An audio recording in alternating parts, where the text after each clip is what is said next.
법은 그 탄생의 배경에 따라서 자연법과 실정법이라는 큰 범주로 나뉘게 됩니다. 자연법은 자연의 질서나 인간의 이성의 바탕을 둔 보편적이면서 항구적인 질서를 말합니다. 이 실정법은 각 나라가 제정한 것으로 과거에 시행되었거나 현재 시행하고 있는 모든 법을 말합니다. 자연법은 인륜, 천륜에 얽히고 개인의 양심에 잇대어 있어서 엇나갈 시에, 어길 시에는 폐륜이다라고 하는 프레임이 곧잘 씌워지기도 합니다.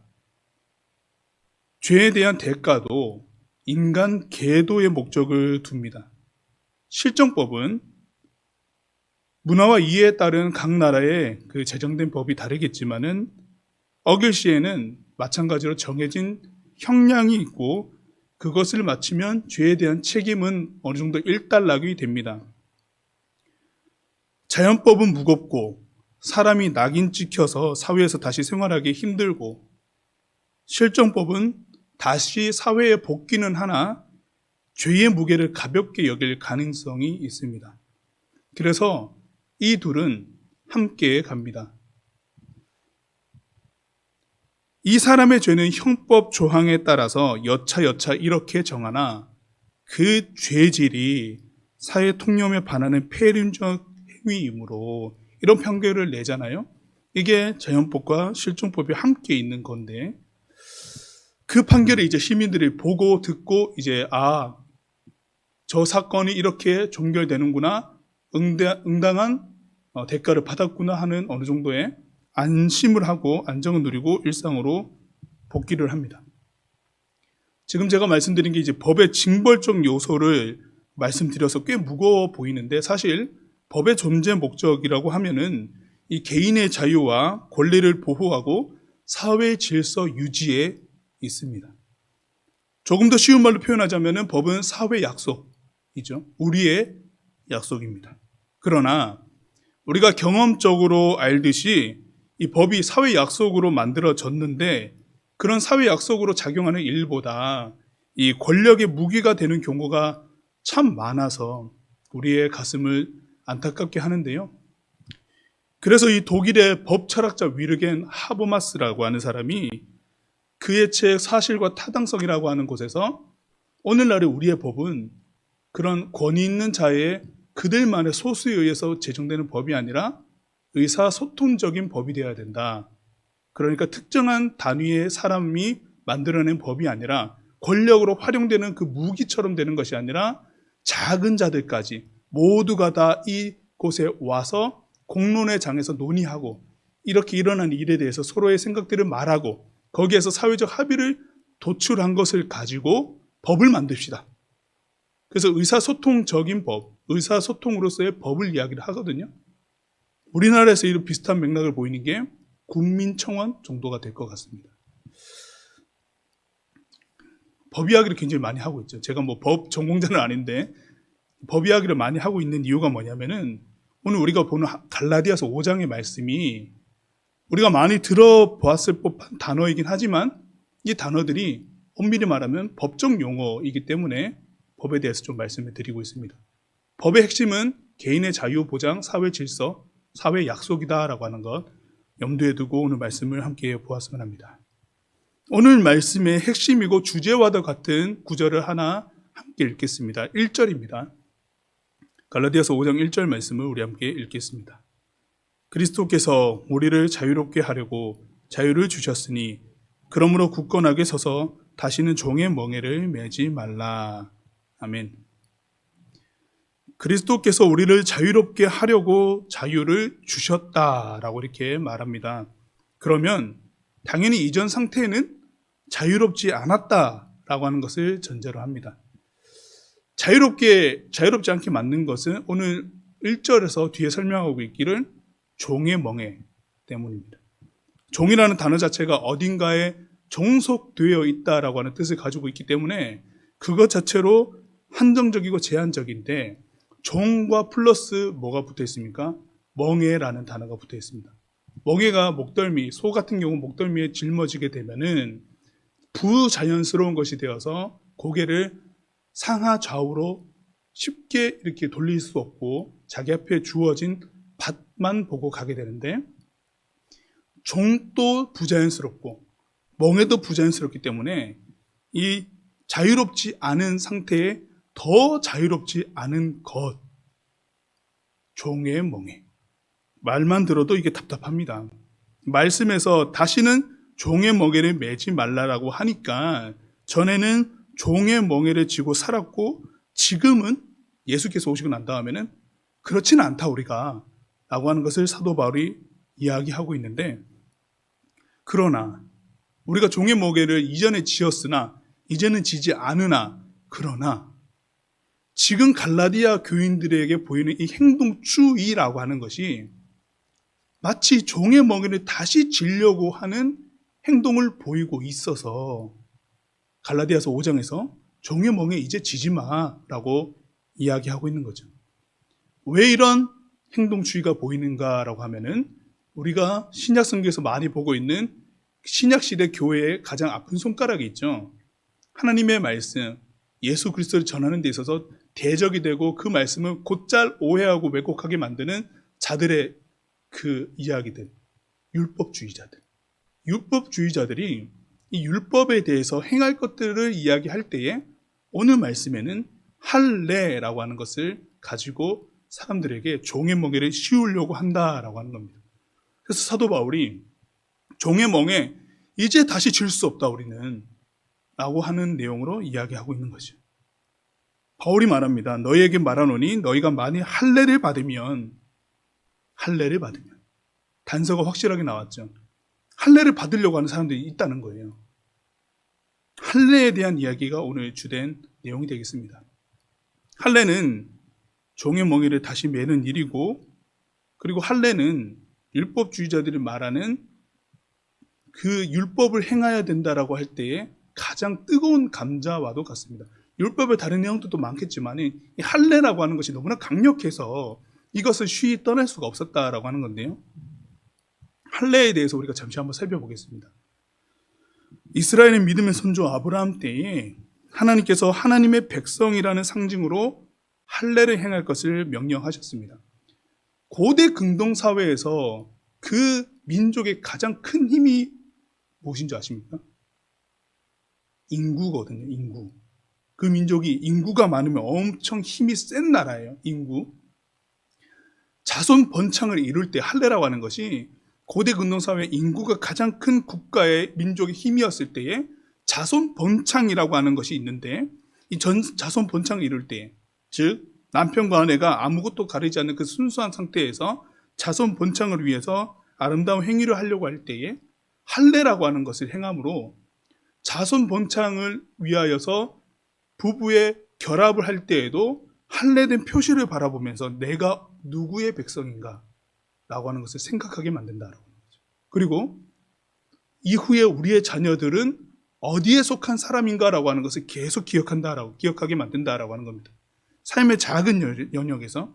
그리고 그때 당시에 고대 근동사회에 가장 힘이 되는 인구가 늘어나는 그 행위 안에 할례라고 하는 것을 포함시켜서 우리가 모든 것 안에 하나님 안에 있고 우리의 힘과 큰 권력이 되는 인구가 늘어남에 있어서도 하나님으로 인하여서 우리가 번창해 간다라고 하는 것을 생각하도록 할례가 그렇게 주어져 있었습니다. 언약의 상징이죠. 그래서 대대로 할례를 행했습니다. 여호수아서에 보면은 여호수아를 필두로 해서 여리고성을 점령하러 갈 때에 요단강을 넘어서 길갈이라고 하는 것에 멈춰 섰을 때에 이 여호수아를 위시한 이스라엘 백성들이 적군의 그 기라성 같은 그 성을 앞두고 뭘 한 줄 아십니까? 할례 했습니다. 할례를 행하고 적군이 쳐들어올 수도 있는데 버젓이 할례를 행하고 아파서 누워 있었어요. 들어 누워 있습니다. 이거 여러분들 정말 말이 안 되는 거거든요. 그 정도로 이 사람들은 할례 행하는 것을 신뢰했어요. 할례를 꼭 해야 된다. 하나님의 그 큰 일을 행하기 전에 할례를 행함으로 우리가 누구에게 속한 자인가라고 하는 것을 명확히 하고 우리가 나아가자 라고 했던 겁니다. 우리 대선지자들 이사야, 에스겔, 예레미야 같은 선지자들도 이 할례를 굉장히 중요하게 여겼습니다. 하나님을 섬기지 않는 자들을 향해서 뭐라고 표현하냐면은 저 할례 받지 못한 자들, 하나님께 속하지 않은 자들이라는 표현인데 할례 받지 못한 자들이라고 이렇게 표현을 했거든요. 그 언약의 정통은 이어져 내려와서 예수님 시대 이후에도 계속 전수되어 왔고 신약의 교회들이 세워짐에도 불구하고 율법주의자들이 이 하나님의 백성이라고 하는 것을 할례를 통해서 인정받을 수 있다라고 하는 그 메시지로 계속 이야기한다라고 하는 것이고요.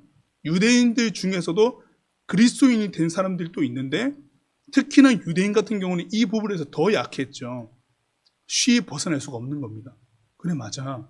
아브라함 때부터 할례는 우리들에게 언약의 증표였는데 이 할례를 어떻게 해야 되냐. 율법주의자는 계속 할례해야 된다 이렇게 되는 거죠. 당신은 하나님의 백성입니까를 드러내는 아주 확실한 상징이었기 때문에 그 어느 것보다도 할례를 행하며 확실했습니다. 예수께서도 부활하시고 그리고 승천하시고 난 다음에 이 교회에 안 계시고 사도들이 활동하고 믿음의 제자들이 활동하면서 복음을 전하고 있으나 우리에게 나타나고 있는 그 보이지 않음에 대한 영역 속에 나에게 눈으로 확인되는 확실한 증표가 있으니 할례가 있으니 이걸 하고 싶은 거예요. 그거라도 해서 위안 삼고 싶은 거예요. 삶에 어렵고 흔들릴 때마다 할례를 바라보면서도 중심을 좀 잡아보고자 하는 그런 마음이 있었을 거란 말이죠. 그걸 삐집고 들어오는 겁니다. 할례해야 돼. 하나님의 백성이다라고 얘기하는 할례가 뜻 자체가 굉장히 훌륭하지 않습니까?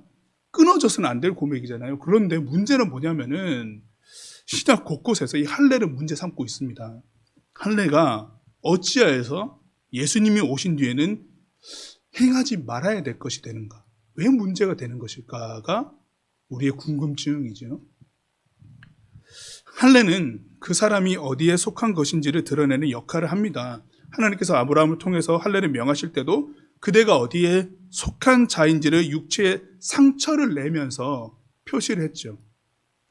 마치 주인이 종에게 자기 소유를 나타내는 것처럼 화인 찍어버리는 것 같은 그런 느낌이죠. 주종 관계 맺는 겁니다. 할례는요. 그 안에 속뜻은 주종 관계가 맺어진다는 속뜻이 있는데 그렇기 때문에 할례를 명하셨던 하나님께서 아브라함의 아들 이삭에게 나타나셨을 때에 아브라함을 이렇게 표현하세요. 창세기 26장 24절입니다. 그 밤에 여호와께서 그에게 나타나 이르시되 나는 내 아버지 아브라함의 하나님이니 두려워하지 말라.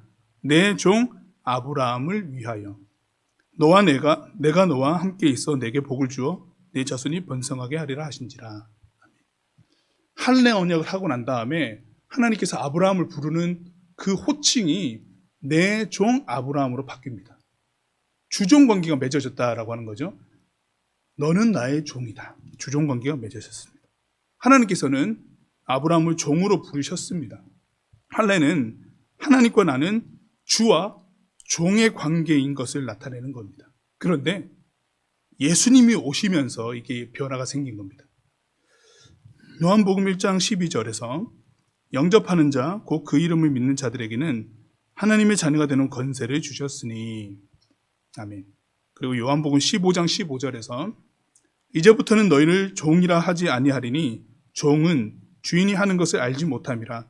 너희를 친구라 하였노니 내가 내 아버지께 들은 것을 다 너희에게 알게 하였음이라. 아멘. 이것 때문입니다. 할례가 주와 종의 관계를 나타낸다고 말씀드렸잖아요. 내가 하나님의 백성이다라고 하는 것을 이야기할 때에 주종 관계가 포함된 내용입니다. 그런데 예수님께서 오시고 난 다음에는 하나님과 우리의 관계가 바뀌는데 자녀가 되게 하시고 친구가 되게 하셨습니다. 종이 아니라 자녀, 친구라고 우리를 부르시고 여겨주시겠다고 하셨습니다.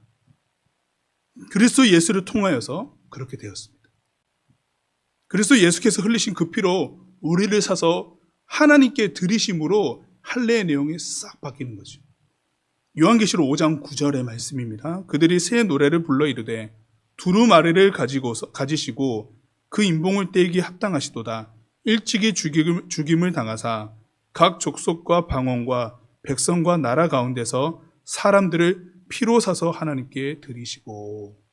아멘. 우리는 예수 그리스도의 그 피로 말미암아 하나님께 나아가고 하나님을 아버지라 부를 수 있게 되었습니다. 이 보혈이, 그 보혈이 우리 심령에 흐릅니다. 새로운 관계가 이제 예수님으로 인해서 맺힌 거거든요. 이제는 육체의 할례로서 하나님과 백성의 관계를 말하지 않습니다. 그리고 이제는 종이 아니라 자녀임의 친구입니다. 물론 신약 곳곳에서 종종 종이라는 표현이 나옵니다. 디모데 같은 경우를 디모데 전후서에서도 디모데를 주의 종이라는 표현을 쓰는데, 그 종의 개념은 주종 관계의 개념이 아니에요. 하인, 속박, 억압, 결박당하고 어떤 그런 느낌의 종이 아니라 파트너, 동력자, 누구에게 속하였는가의 의미이지, 우리가 지금 이야기하고 있는 주와 종의 관계로서 종속된 개념, 말하는 것 그대로 이행해, 이렇게는 된 것이 아니거든요. 하나님께서 일하시는 방식도 내가 너희에게 명하노니 라는 주와 종의 관계적 문장이 없습니다. 예수님을 통해서 무수히 설명됩니다. 하나님의 나라가, 하나님의 일이, 하나님이 하시고자 하는 일이 무엇인지 비유와 해설, 그 친절함으로 말씀하시는 걸로 바뀌죠. 그리고 사람들은 질문합니다. 예수님께. 그게 뭔가요? 그게 어떤 뜻인가요? 질문하죠. 그리고 예수님 그 질문을 받으시고 답합니다. 의사소통이 막 일어나요. 네, 마치 친구와 같이. 구약에서는 이런 경우 거의 본 적이 없죠. 정말 드물게 나타나는데, 신약에서는 예수께서 오시고 난 이후에는 계속적으로 이런 내용들이 이어집니다. 알 수 없이 복종함으로 갔던 길이 이제는 충분히 듣고 믿음으로 가는 순종의 길로 바뀌었죠. 오히려 예수님 안에서 할례의 참 의미가 더 깊어지는 것도 알 수 있습니다. 로마서 2장 28절의 내용인데요. 무릇 표면적 유대인이 유대인이 아니요 표면적 육신의 할례가 아니니라. 아멘. 이어서 골로새서 2장 11절 말씀에 보시면은, 또 그 안에서 너희가 손으로 하지 아니한 할례를 받았으니 곧 육의 몸을 벗는 것이요 그리스도의 할례니라. 율법주의자들이 하도 할례 하니까 아예 사도 바울은 할례의 참 의미가 그리스도로 더 깊어지고 바뀌었다라고 하는 것을 설명해 준 내용이거든요. 포피를 조금 벗겨내는 것으로 하나님의 백성이라 여기면서 그것으로 우리의 의무를 다했고, 할례 행했으니까 끝났어, 하나님의 백성 되었어, 이제 끝났어, 우리 의무 다했어, 이게 아니고요.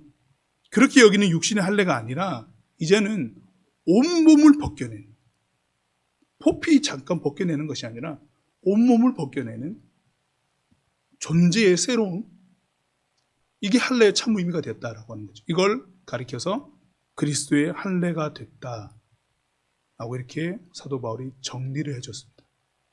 단순히 어떠한 부위가 아니라 우리 전 존재가 벗겨진다라고 하는 거죠. 벗겨진다. 우리에게 필요한 할례는 바로 이런 할례다. 그리스도의 할례가 바로 이런 할례다. 벗겨져야 한다. 우리 모두가 모든 연역, 전 연역에서 벗겨져야 한다. 이게 다른 말로 어떤 표현이겠습니까?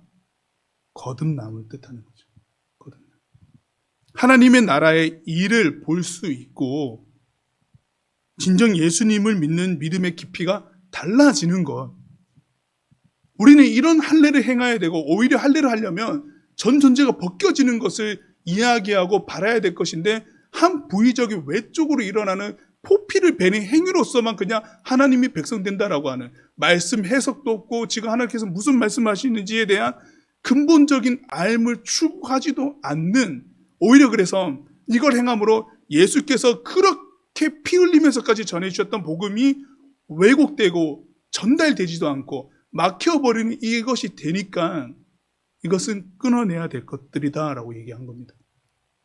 그래서 예수로 할례를 받고 거듭난 사람은 죄의 멍에를 짊어지고 율법 안에서 사는 자가 아닙니다. 그리고 오히려 그리스도 안에 사는 자죠.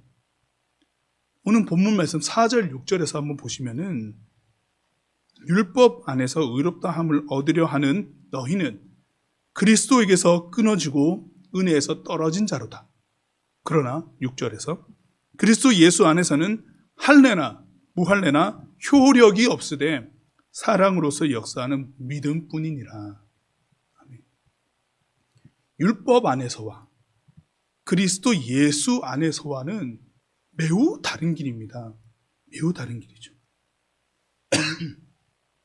율법 안에서 의롭다함을 얻으려고 하는 것은 율법 전체를 다 지켜야 될 의무가 있다라고 하는 것을 말하는 거죠. 율법 전체를 다 지켜야지만 의롭다함을 받잖아요. 그러나 우리는 압니다. 율법으로 의롭다함을 여기심 받을 육체가 없다라고 하는 것을 우리는 압니다. 계속해서 죄를 깨달을 뿐이고, 그래서 우리가 주님 앞에 죄인이다라고 하는 것을 깨닫지만 그것으로 우리는 죄인 되며 더 죄인 되지, 율법을 행했다 하여서 의인 되는 것은 없어요.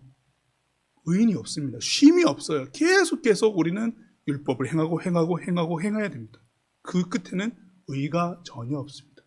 그런데 우리의 의로움은 그리스도 예수로 인하여서 얻게 된 의로움 아닙니까? 예수로 인하여서. 그래서 예수 안에 있을 때에만 비로소 의롭다 여기심을 받게 되는 거죠. 우리의 어떤 자의적 행위가 아니고 율법의 기준은 행위가 아니라 그리스도 예수로서 의롭다함을 받는 것이 우리의 존재이지 않습니까? 그래서 율법 안에서 자꾸 살려고 하는 것은 개가 도로 자신이 토했던 구토물에 몸을 비비는 것과 같고, 깨끗이 씻은 자가 다시 더러운 옷을 입는 것과 같습니다. 이제 우리에게 주어진 것은 그리스도로 옷 입고 그리스도 예수 안에서 살아가는 방식으로 사는 겁니다. 이게 오늘 6절에서 말씀하고 있는 그것이 사랑으로서 역사하는 믿음입니다. 사랑으로서 역사하는 믿음에서 이 사랑이라고 하는 말은 헬라어로 아가페라고 되어 있습니다. 하나님이 사람을 향하여서 베푸는 사랑을 아가페라고 얘기를 할 때 이 사랑을 아가페라고 얘기하고, 역사하는 이라고 하는 것은 에네르구메네라고 쓰여 있는데요. 이 뜻은 활력을 얻어서 움직인다는 뜻이거든요. 그러니까 믿음은 하나님의 사랑으로 활력을 얻어 움직이는 것이라는 뜻이에요. 하나님의 사랑은 그리스도 예수로 표현된 복음의 총체적인 내용이지 않습니까? 예수를 통해서 보여지는 그 모든 일들이 이 땅을 향한 하나님의 사랑에 대한 이야기들이 쭉 망라된 것 아니겠습니까? 그 사랑을 통하여서 복음을 우리가 듣고 그 사랑으로서 활력을 얻는다라고 하는 거죠. 생명을 얻는다라고 하는 겁니다. 이게 믿음이다 라고 하는 얘기를 하는 거죠. 그리스도 예수를 통하여서 움직이는 것이 율법이 아니고 그리스도 예수를 통하여서 움직이는 것이 믿음입니다. 이것이 바울이 이야기한 겁니다. 말씀의 결론이 바로 이겁니다. 그래서 할례도 아니요, 율법을 전부 행하려고 하는 것도 아니라 그리스도 예수 안에서 얻게 된 그 활력으로 나아가는 것이 우리의 믿음입니다 라고 하는 거죠. 사람에 대해서 우리가 정죄해야 할 권한은 우리 모두에게 없습니다. 우리가 누구인데 저 사람에 대해서 정죄를 할까요? 그런 권한은 우리에게 전혀 없지만은 그 사람이 믿음을 가진가라고 하는 것은 그 말과 행동에서 보여지는 삶의 내용으로 우리가 좀 가늠해 볼 수 있는데, 복음을 말하면서도 사람을 얽매이게 하고 권위로 찍어 누르며 타인의 말을 무시하거나 아는 것이 없다며 비아냥거리고 연약한 자를 낮게 여기고 없는 자를 종 삼으려고 하는 그런 모양들을 나타내고 있는 사람이 있다고 한다면은 현저하게 드러난 그 행동들이 저 사람은 믿음이 없구나 라고 하는 것을 보여주는 거죠. 그리스도인에게 합당하지 않은 모습이죠. 복음을 말하는 자의 삶이 아니며 믿음 없는 자의 모습이겠죠. 예수님은 그렇지 않았습니다. 복음을 말하는 자가 예수 그리스도를 통하여서 얻게 된 활력으로 움직여야지, 그것이 아닌 앞서 소개해드렸던 나열했던 그 부정적 모습으로 행동하면서 복음을 얘기한다? 그것을 믿음이 있다고 얘기할 수는 없습니다. 누가복음 4장 18절의 말씀에서 예수님께서는 이 말씀을 하셨습니다.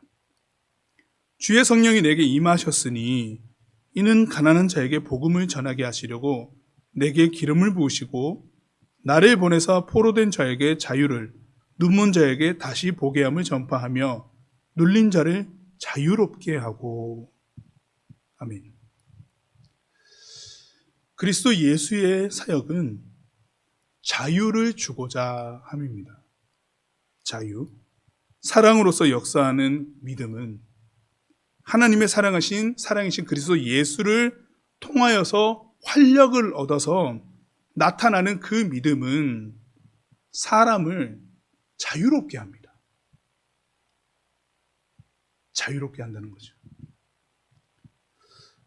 우리 새벽 기도에 요한복음 말씀 한참 보고 있습니다. 그렇죠? 계속해서 보고 있는데 요한복음 말씀 쉽진 않습니다. 한 절 한 절, 한 장 한 장 보면서 우리가 하나님의 말씀에 깊이를 더해가고 있는데 11장의 말씀을 며칠 동안 나눠서 한번 봤었는데요. 11장 그 9절 하반절에 보시면은 나사로가 죽었고 나사로를 다시 살리시는 예수님의 이야기가 나옵니다. 이미 죽은 지 나흘이나 되었고 돌 무덤에 매장되어 있던 나사로를 찾아가셔서 예수님께서 돌 무덤 입구를 돌을 옮겨놔라고 말씀하시고 나사로야 나오너라 라고 부르는 장면이 있었죠. 나사로야 나오라라고 불렀을 때 나사로가 나올 때 그 모습이 어땠습니까? 배로 동인 채 얼굴은 수건으로 덮은 채 나왔습니다. 결박된 채로 나왔죠. 움직일 수 없는 죽음이라고 하는 것에 꾹 결박된 상태였던 사람이 저벅저벅 걸어서 나온 겁니다. 예수님께서 그 다음에 하신 말씀이 뭔지 여러분들 기억하십니까? 말씀해 보시면은 풀어놓아 다니게 하라. 자유롭게 하라는 말씀이거든요. 풀어놓아 다니게 하라. 그 결박된 것에서 자유롭게 하여라. 이제 자유롭게 하여라. 죽음을 생명으로 바꾸시고 인생의 매우 근원적인 죽음에서의 결박들, 그 우리 인생의 치명적인 제한점들, 이것을 풀어주십니다. 생명으로, 영생으로. 인생에게 있어서 영생이라고 하는 것은 그만한 자유가 없습니다. 누구나 다 죽습니다. 죽음은 우리들에게 놓여진 끝입니다. 그러나 예수께서는 그 죽음을 생명으로 옮기셨죠. 영생을 주셨습니다. 근원적으로 자유 자체이십니다. 그래서 하시는 모든 일이 자유입니다. 풀어놓아 다니게 하라. 꽁꽁 싸져 있는 그 사람을 풀어놓아 다니게 하라. 예수님께서 하신 말씀이시죠. 누가복음 4장에서도 그 말씀하신 거예요. 억눌리고 포로됐고 무시당하고 뭐라고 말씀하셨습니까? 자유롭게 하고 자유를 선포하고 자유를 말씀하셨습니다. 앞서 소개한 이 법은, 서두에서 소개한 법은 개인의 자유를 보장한다라고 말씀드렸죠. 사회 질서를 유지한다라고 말씀드렸고요. 지금까지 본문을 통해서 깨닫게 되는 그리스도께서 주신 자유는 마치 그 로마서 8장 2절에서 말하고 있는 그리스도 예수 안에 있는 생명의 성령의 법이 보증하는 거죠. 이게 자유를 말하거든요. 죄의 속박에서 풀어냈다라고 하는 뜻인데 생명의 성령의 법이 보증하는 것입니다. 다시 말하면 자유는 그냥 선포된 자유가 아니라 그리스도인의 법적 지위입니다. 자유가 생명의 성령의 법으로서 보증된 법적 지위 자유. 이 법적 지위인 자유를, 그리스도 예수 안에서 보장된 이 자유를 훼손하려고 하는 행위가 무엇이냐면 할례였다는 겁니다. 굉장히 심각한 거죠. 그러니까 어느 누구도 훼손할 수 없고 우리들에게 든든하게 보장된 이 법적인 지위를 갖고 있는 그리스도 예수 안에서 자유하게 된 우리, 그것을 다시 종의 멍에, 자유와는 상관없는 종의 멍에를 쥐게 하는 이 할례를 행한다라고 하는 것은 당연합니다. 결과는 그리스도에게서 그 은혜에서 떨어진 자라고 말할 수밖에 없는 거죠. 바울은 단호하게 그래서 얘기한 겁니다. 할례 받으면 안 된다. 율법주의자들이 얘기하는 그 할례, 그 뜻, 그 정신, 그 의미도 전혀 삭제된 그 할례 말고 그리스도 할례를 오히려 더 생각하고 우리 몸이 전체적으로 벗겨지는 것을 생각해야 될 것이며, 우리 이제 너무 자유롭지 않느냐, 그리스도 예수 안에서 우리가 이런 자유함을 얻었지 않느냐, 이걸 왜 포기합니까? 왜 여기서 떨어지려고 하는 겁니까? 라고 말씀하고 있는 거죠. 그래서 여러분들, 우리는 이 그리스도인의 법적 지위로 누리고 있는 이 자유를 훼손하는 모든 것에서 떠나야 합니다. 작별을 고해야 합니다. 복음도 아니고 생명도 없고 사랑도 없는 것, 이 모든 것을 버려야 합니다. 우리와는 이제 맞지 않은 거죠. 그 모든 것을 자행하려고 하는 것들이 있다고 한다면 과감히 끊어내야 합니다. 그리스도 예수 안에 있는 자로서 말이죠. 그 은혜에서 떨어지는 자가 되지 않으려면 말이죠. 자유는 생명이 되고요. 자유는 우리를 조금 더 주님을 알도록 이끌어 가십니다. 진리를 알지니 진리가 너희를 자유롭게 하리라. 자유롭게 하리라. 이 자유를 우리는 맛보고 있습니다. 절대 놓쳐서는 안 될 자유이고요. 어느 누군가에 의해서도 훼손당해서도 안 되고요. 사탄은 가장 이 자유스러움을 올가매려고 하잖아요. 뭐가 있습니까? 죄책감이라는 무기로. 너가 그렇게 하면 될까? 하나님께 닿을 수 있는 사람이 될까? 라고 하는 무수히 많은 의심이 되는 문장들로 뭘 우리들에게 수갑 채우는 겁니까? 자유를 수갑 채우는 거거든요. 사탄이 하는 짓이 그런 것들이죠. 자유롭지 않게 만드는 그런 것들이죠. 그 모든 것에서 이제 떠나야 되겠죠.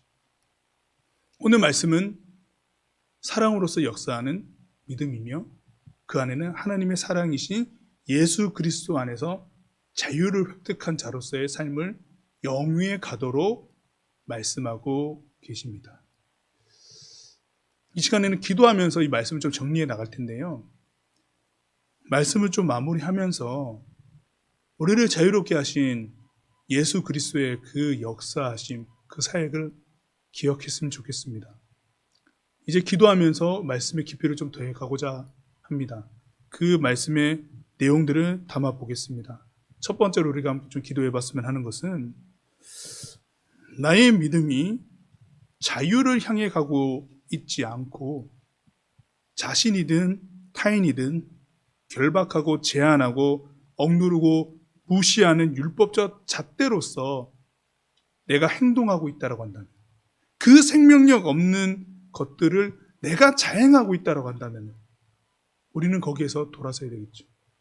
할례를 내 스스로가 행하려고 하는 사람이 되는 거겠죠. 그런 모습 우리 가운데 있지는 않은지 우리 시간에 말씀 생각하면서 회개하였으면 좋겠습니다. 우리 함께 기도하겠습니다. 우리에게 자유롭게 하시는 진리를 알게 하시고 그 진리로 우리를 이끄시며 그 사랑으로서 역사하시는 믿음으로서 우리를 인도하여 주십니다.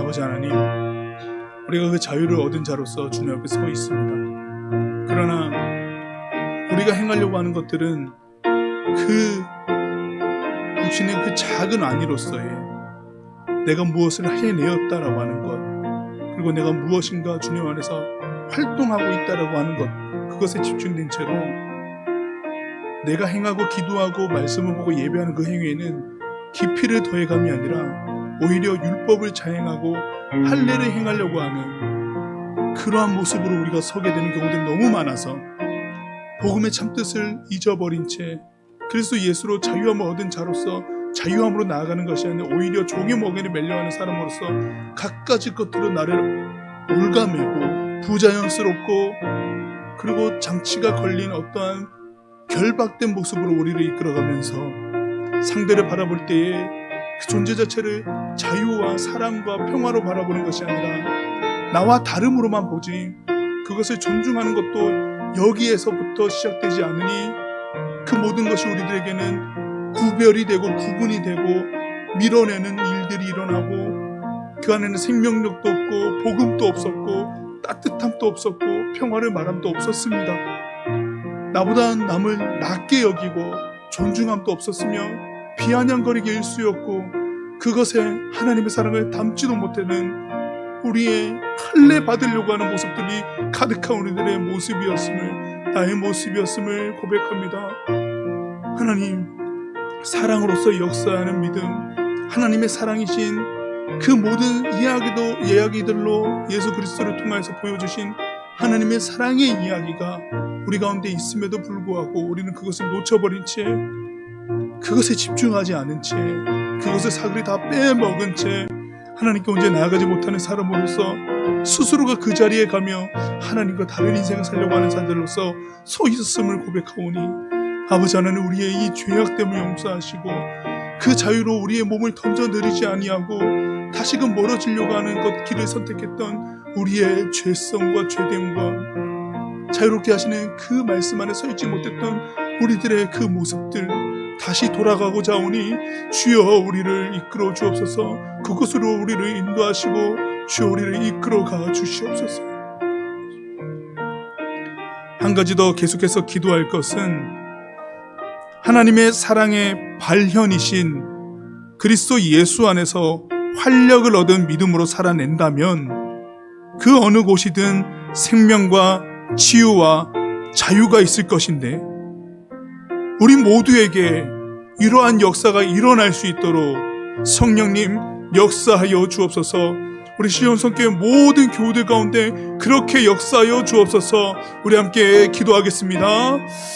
아버지 하나님, 하나님의 사랑에 바르신 그리스도 예수 안에서 활력을 얻은 믿음이라고 하는 것을 통해 나아갈 때는 필시 그 안에서 드러나는 모든 일들은 생명과 치유와 자유가 있을 것인데, 아버지 하나님, 우리가 행하는 모든 일들과 그 모든 말들과 서로가 더불어서 나아가는 믿음의 경주함이 바로 이런 자유롭게 하시는, 사랑으로서 역사하시는 믿음 안에서 서 있는 우리들의 모습이 되어서 주님 안에 그렇게 나아가고자 소망합니다. 시온성교회 모든 교우들이 바로 주님 안에 이러한 모습을 닮아가면서 이것을 계속 지속해 나가면서 우리 모두가 주님 안에 생명과 치유와 자유와 사랑과 화평함으로써 서 있을 수 있도록 인도하여 주옵소서. 이런 역사가 곳곳마다 일어나서 자유케 하시는 그 주님을 명확히 알아보고 우리의 신앙의 깊이를 더해가면서 주님 앞에 그렇게 서기를 소망하오니, 우리 믿음의 우리 동력자들과 믿음 안에서 모이게 된 우리 모든 가족들 가운데 주여 그렇게 역사하여 주옵소서. 그 어느 순간에도 후퇴하지 않게 하시고 믿음 안에 정진하며 나아갈 수 있는 우리 모든 교우들 될 수 있도록 주여 역사하여 주옵소서. 그리스도 예수 안에 있는 자유가 우리 모두를 주장하게 하시고 비릿한 종의 멍에인 율법의 알량한 자위적인 만족과 하나님을 보지 못하게 하는 구차한 내용은 이제 작별을 구합니다. 하나님의 사랑인 그리스도를 통해 활력을 얻어서 하나님을 바로 믿게 하시고 한평생 그렇게 살게 하옵소서. 예수님의 이름으로 기도드립니다. 아멘.